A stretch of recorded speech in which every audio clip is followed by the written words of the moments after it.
CM ಟಿವಿಗೆ ಸ್ವಾಗತ. ಸಿಂಧನೂರು ಸಮೀಪದ ಬಫೂರು ಗ್ರಾಮದಲ್ಲಿ ಕರ್ನಾಟಕ ರಕ್ಷಣಾ ವೇದಿಕೆ ಶ್ರೀ ಸುರೇಶ್ ಗೋಪುರ್ಕಲ್ ಅವರ ನೇತೃತ್ವದಲ್ಲಿ ನೂತನ ಗ್ರಾಮ ಘಟಕ ಸ್ಥಾಪಿಸುವುದರ ಮೂಲಕ ನಾಮಫಲಕ ಸ್ಥಾಪಿಸಿ ಉದ್ಘಾಟಿಸಿದರು.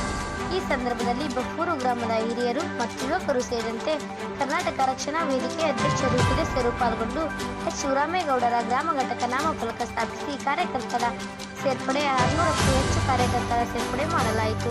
ಅನಂತರ ಗ್ರಾಮ ಘಟಕ ಅಧ್ಯಕ್ಷರಾದ ಪ್ರಭುಗೌಡ ಪೊಲೀಸ್ ಪಾಟೀಲ್, ಗ್ರಾಮ ಘಟಕ ಉಪಾಧ್ಯಕ್ಷರಾದ ಶಿವರಾಜ್ ಮಳ್ಳಿ ಸೇರಿದಂತೆ ಇನ್ನಿತರರು ಸೇರ್ಪಡೆಗೊಂಡರು.